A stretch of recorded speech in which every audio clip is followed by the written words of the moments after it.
I think that's a fish on there. Nicely done, Parker.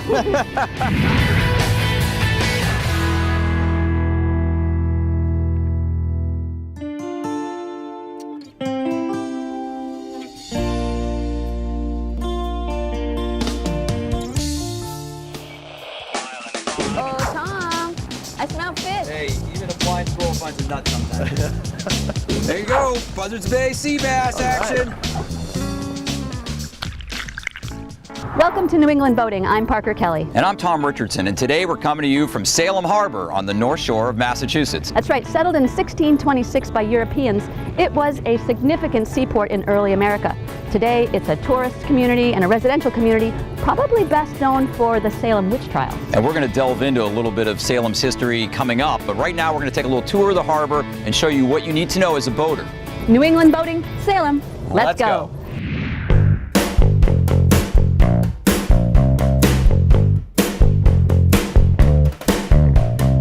Well, it's a beautiful morning. We're here at the Winter Island Park, home of the Winter Island Park launch ramp, and they have this beautiful floating dock right here. We're here at the very mouth of Salem Harbor. That's right, and our friends Lisa Carter and Gary Strumpeck are going to take us out on their Boston Whaler 345 Conquest. So Gary's now going to explain the navigation.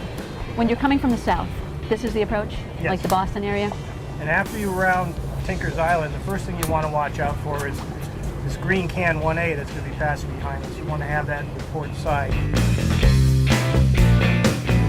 After you pass the 1A, can 1A, what's your next mark? Well, you're heading in towards Marblehead Rock. There's water on either side of that, so you can pick your side. So this is obviously the entrance to Marblehead Harbor, and you want to honor this can, right? Yes, it gets shallow and rocky in there. Just honor that can and enjoy the view of Marblehead Harbor. Yeah, it's a veritable forest of mass, isn't it? Yeah.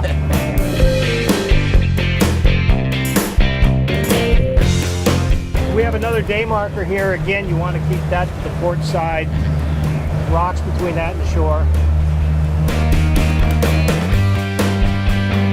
So over there is that Salem Willows. Is that the name of that point of land? Yes. Used to be a small amusement park there. Uh-huh. So that's Salem Lighthouse behind us, and we're going passing in front of Winter Park Island, where we launched this morning. Yep. Very, very popular. It's a great ramp. Yeah. So, I mean, it's it's nice great place to launch. It's a double wide ramp, and you can get in and out at all tide. Yep. And then it gives you such great access to open water. I mean, you're right here. You can just blast right out. So this is Hawthorne Cove Marina right here, right? Yes. Yep. Brewer Hawthorne. HCM. Looks like they got plenty of slips. Nice marina. A lot of facilities here. So probably a good indication when you're coming in here, if you're unfamiliar with it, with the harbor, stay among the boats, right? Yeah, stay among the boats because it gets down to 4 feet in that open area there where you see no boats. And many people, a person has run aground in there. But it's mostly a mud bottom, right? It's a sand bottom, so you won't do any serious damage, but You it still could don't ruin want to your get day. Yeah, you can be there for a while. Be there for a while until the tide comes in. Boy, Pickering Wharf is really tucked back in here. You're going to come in here. It's relatively narrow at low tide. You're going to come in and you're going to bang a left to Pickering Wharf. Yeah. So the three options for transients basically are the Brewer, Hawthorne Cove Marina, Pickering Wharf, and Dion's Yacht Yard, which I think has some moorings available. And then also the Salem Water Taxi also manages moorings as well. They all have moorings.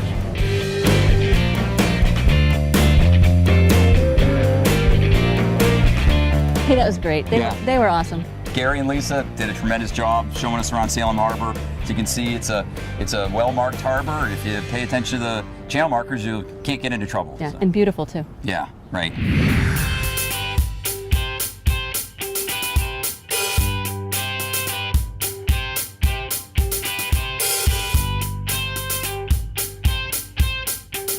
We're here with Alyssa Alcowader, who is a tour guide here at the House of Seven Gables.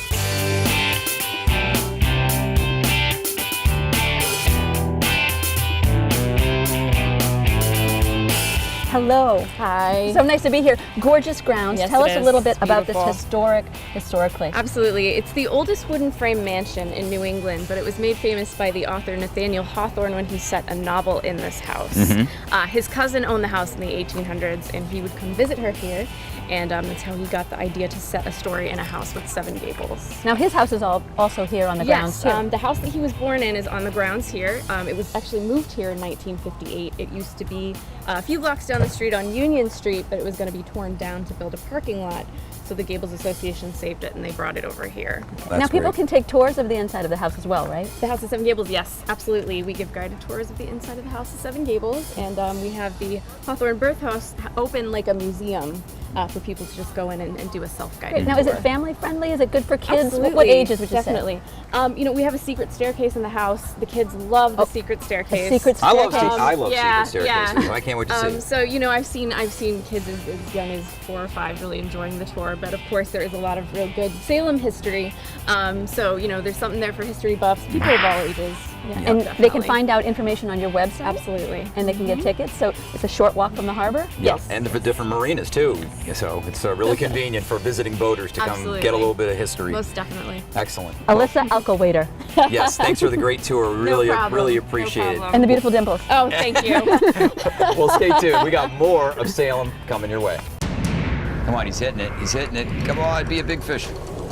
Come on, come on, come on, come on. I had that fish. That fish dropped my bait and went to your bait.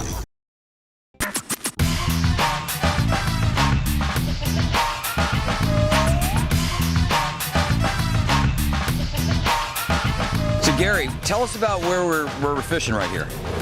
Well, this is Tinker's Gut. That's Tinker's Island on that side and Marblehead shoreline on the other. It gets kind of shallow in here, so it's a boat like this can only fish it at high tide. Yeah, what's the depth right here? We're going to be fishing in between 9 to 15 feet, As slow as you can, pretty much, right? basically. Yeah, and so you're just dragging those baits over this sort of shallow area. The stripers tend to move in with the high tide. The bait move in, they push into a shallow area like this, and the stripers come in right after them, after the bait. Oh, something. Oh, that's you. Sorry. You scared At me least there for a you're second. paying attention. Oh, you're on. There you go. I can't believe you hooked up again. I don't even have my I pink can't shirt on. believe you. I had that fish. That fish dropped my bait and went to your bait. That is not cool. It's not even in the boat yet. So oh, here he is. Ah! There you go. Woo! Well, we got one in the boat. Yeah, baby. What are we gonna do?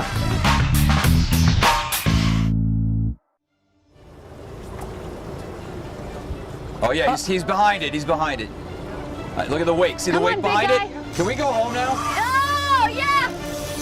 Oh, he's a monster, Tom. Oh, All right, I'm in. Tom. Yep, double in. Oh, You both have fish. It's a double hookup.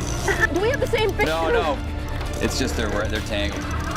That's a nice fish right there. That's a keeper. All right. That's my fish, by the way. I don't think so, Tom. We have to Actually, you got unravel those wires. you got 2 nice ones right here. I think I got the bigger one. Actually, I can't tell whose is whose. There we go. That's right. I can't get too cocky until we untangle this mess.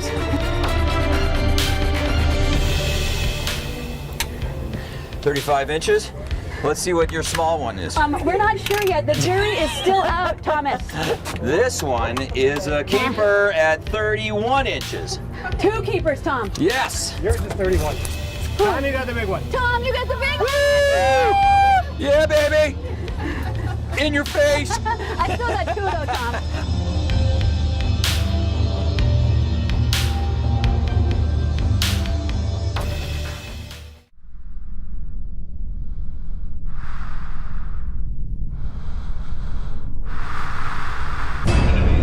Superstitious neighbors, young girls in their eventually still. So you can't visit Salem without... That was scary. Rebecca's shape, her astral self or soul, had been seen flying about. Forgive us our trespasses. I am here with Stacy Tilney. She's the communications director here. In 1692, 19 people were hanged. John was less fortunate. He would have had within a fortnight. A woman was pressed to death. I think that Giles Corey, the man who was pressed to death, is probably the most well-known figure of the witch trials because he says, more weight. More weight. More weight. What say you, Corey? More weight. Lay on. Tell me, how many people come here a year? About 250,000 people a year. 250,000 people a year. And you said that there's a tie-in between the maritime history here in Salem and the Witch Museum, that people don't really know that there is a tie-in. Right. So in the early days in colonial America, Salem was a budding town and maritime, and the wealth that maritime exploration brought really increased our affluence. And as the farmers in the north part of Salem were getting less wealthy by comparison, there was a little bit of rivalry there. And that kind of underlay the angst that was going on during 1692 that led to the witch trials. Thank you so much. Stacy Tilney, the Salem Witch Museum. Up next, Tom's going to be going to the Peabody Essex Museum. Stay with us. Tucked away in the back streets of downtown Salem is the magnificent Peabody Essex Museum, which has its roots in the city's maritime past. I had the opportunity to talk to Dan Finnemore, curator of the museum's maritime collection. Let's take a look. The museum was formed as a marine society by sea captains in 1799, but not just any sea captains. These were people who were specialists in trade beyond the Capes, as they termed it. So outside of the Atlantic Ocean, having rounded Cape Horn or rounding the Cape of Good Hope. So this was an exclusive group of mariners who had traded in the Indian Ocean and the Pacific Ocean just after the American Revolution. Very long distance travel. So to be a member, you needed to have done that, but you also needed to bring back an object from those places you had traded to join the museum collection. Right, and so that's what you have in this hall right here. We have stuff from all over the world. Places that are still considered very far away today. Right, right. They're 16 hours on an airplane. They were sometimes 9 months on a ship. Interesting. So that the people who saw these ships coming over the horizon were active players. They quickly figured out, what did these Americans who were coming to trade want? So they developed commodities for them, but they also developed their version of tourism. So they were creating art that they knew these sailors would want to buy and bring home and decorate There you go. New England homes with. They weren't stupid. No, the world hasn't changed all that much. No, it really hasn't. Well, tell us what your favorite artifact would be in the maritime collection. I can't say what my favorite object is in the whole collection, but today, my favorite object might just be a stick that was found on the island of Tristan da Cunha in 1804 that had been left by a sailor who was presumed to have been drowned. His name was actually James Drown. But it was a calendar stick, and he was the only surviving crewman. The ship was wrecked. He was the only one on the island, and for 175 days he carved a notch every day into his stick. And then when a ship came along, he got aboard, but he left his stick on the beach. So the next ship that came along and found the stick thought this was the last surviving remnant of James Drown, poor guy. They brought it back. It was put on display in the museum here. It was written about in the Salem News. The Drown family came to see it. Oh, poor James. 11 years later, James actually walks back in. He resurfaces. Because he had been busy doing other things. That's right. Did he get his stick back? I don't know. It's still here. It's still here. Hey, Dan, thanks a lot for the quick rundown on the maritime collection here at the Peabody Essex Museum. Come on down and see it for yourself. They've got a wealth of fascinating artifacts here. If you like maritime history, you're going to be in heaven.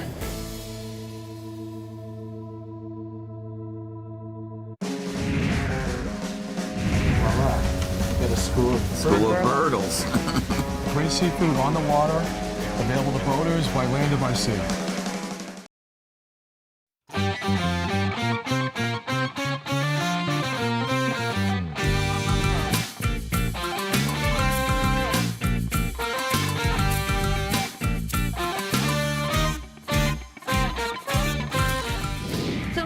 George Carey, the owner of Finn's Restaurant. He's been the owner for at least 12 years. And it is an award-winning restaurant. It is a foodie's paradise. Can you tell us a little bit about this place? We have a great time. We're here at Finn's on Pickering Wharf in historic Salem. We're blessed with great seafood in New England. So our whole thing has been great seafood on the water, available to boaters by land or by sea. It's been a lot of fun. And tell us about some of the specialty. I just tried the oysters, which were out of this world. Sure. Well, we've got a great raw bar, and there are some wonderful oysters locally all over the Northeast, and certainly in Massachusetts. So we're really known for the raw bar. We have innovative cuisine. We do some New England classics. People that want the lobster, the fried clams, the steamers, we have those. But we also do some great seafood with the salmon, with tuna. You step it up a notch, I noticed We really that. do. So we've got the food, the people that really enjoy fresh seafood. So tell us a little bit about how boaters come in here. Can you dock and dine? Yeah, you can dock and dine. We are very available. There's about 300 plus feet of transient space. You can call and make a reservation with the dockmaster, which is Pickering Wharf Marina. And they can take care of you. You can boat for a couple hours or overnight. For weekends, they've got full power, full all electric and everything else, water. There's facilities there for the boaters.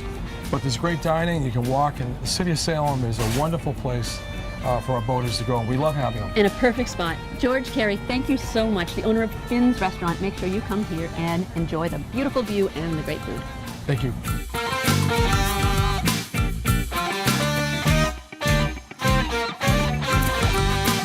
We're on Pickering Wharf, just a few steps from the waterfront, where we found this really cool shop. It's called Joe's Fresh Fish Prints and Tomo's Tackle. Yeah, so it's a tackle shop, and it's also an art gallery and a place where Joe Higgins, the proprietor, actually prints fresh fish. That's right. You can actually bring a fish in. He'll make a print of it, and you can suitable for framing, and then you can eat the fish. Yeah, and it's a Japanese art form, and it's gorgeous. And I think we're going to be able to go inside and have him I think he's got a fish in there for us. to print. Yeah, let's go. Let's see. Hey, Joe. What kind of fish do you have to print? Well, I tried to get a striped bass for you, but I have some friends out there and they weren't able to get me one. So what I have here, Burgle. a Virgil. Hey, I think that one stole my bait one time. Generally the fish is cold, so it gives me about a 2 or 3 hour window if it's a striped bass or an edible fish. So it gets printed and then eaten. Yep, you can have your fish, you can eat it too. You can put it on your wall and it can look down on you As you're eating it. That's kind of creepy. Well, let's print this Burgle. There isn't really any rules as far as Gyataku, which is the Japanese official name for the process. Gyataku. I just say fish prints. So you just have fun with it, right? I mean, the thing is, anyone can do this. I've had 8-year-old kids come in here and I go, wow, that's awesome. Right now, I've got all the ink on. I noticed that you did not paint over the eye. I'll go in after the print's made and paint it in. Oh, yeah. So I'm basically just going to lay the paper, and I'll start on the front. I'll work my way down the fish, and then I'll find the eye. The process is really just getting all the important details. The paper's thin enough that you can see what's happening through the paper. I pull it back, and there's a nice, simple little fish print. So let's have you guys. All right. Sounds good. You're up, Parker. I can't say I've ever done this. Well, there you go. A little fish massage. How about like a little bit on the head? I think that's good. Okay. Yeah, Tom, stay off. This is my art. Look at that. I can still hope I print out really far so it looks like a bigger fish. So, All right, Tom's turn. All right, we're gonna mix it up. Yeah. Let's see. I have a little yellow and Okay. a little blue. All right, good. Well, I'm gonna just go crazy on this Burgle. All right, I think I'm ready to go. I think I'm ready to print. This is it. This is intense. His hands are shaking a little bit, which could disturb the Nice. Huh? Very Am I good or what, huh? Since the fish print is a Japanese art form, we have the official representative from Japan to be the judge. Yeah. This is Tomo. Well, I think I'm gonna go with Parker. Oh, man! Here's that 20. So a really unique place right here in Pickering Wharf. A really great guy. And some beautiful prints. That's right. No one walks away empty-handed. Joe's Fresh Fish Prints. Say that 5 And times Tomo's fast. Tackle. And Tomo's Tackle. Say that 5 times fast. Come and see him on Pickering Wharf.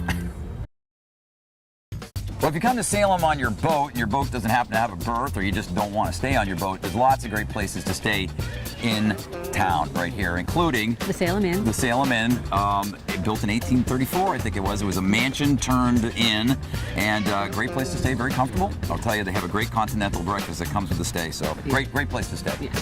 Well, we're here with Noah Flaherty. He's the general manager at Brewer Hawthorne Cove Marina. And Noah, this is the largest marina in Salem Harbor, right? Yes, it is. Yes, we have 112 slips here that accommodate up to 40-foot boats. We have a couple of other areas in the marina where we can take larger boats. We have up to 7 feet of draft available for boats, transients, and summer slips. And then we also have 135 moorings that we service with 2 classic launches. Then we have another operation where we run a second set of moorings and launch service, which is another 135 approximately. And that's the Salem Water Taxi, right? That's Salem Water Taxi. You got it, Tom. That's right. Yes, we have full showers, bathroom, laundry. We also have a great deck, which you see over here, which we throw functions on. We have a full service department. We can handle just about anything. We have a 35-ton marine travel lift here. We haul up to about 60-foot boats, give or take. And you're not that far from town either. It's just a few short blocks in, and you're right in the thick of Salem, right? Yeah, it's great with all the restaurants and things to do in Salem. People really love coming down here and spending some time, whether it be a local boater or somebody from away. There's always something to do. Well, there you have it. Another great coastal location under our belts. That's right, Salem, both historic and scenic. That's right. I mean, think about how much we packed into our visit here, too. We started off with a harbor tour, right? Gary and Lisa, they were so gracious, great hosts. Great hosts. And they hooked us up. Got us on fish right off the bat. We had a double header. We sorted the line tangle out. I love that part. Added to the drama. Yeah, then we went to Pickering Wharf and saw Joe Higgins, and he got our fish prints made up. That was very, I really so we got a liked souvenir. That. Yeah, he was great. Had a good meal at Finn's. Yeah, and then think about the historic stuff that we did. We went to the Peabody Essex Museum. We went to a lot more extensive than I thought. Yeah, no, and also the House of 7 Gables. Right, and also the Salem Witch Museum. Yeah, so they got a lot of great stuff that's available to boaters that visit here. They can easily find a slip or a mooring, go in and visit the town and find lots of things to do. Very welcoming. That's right. Very friendly. Well, you can find out more great things about Salem by visiting our website, newenglandboating.com. And also to find out where we'll be next week. Yes. Until then, I'm Tom Richardson. And I'm Parker Kelly. See you soon.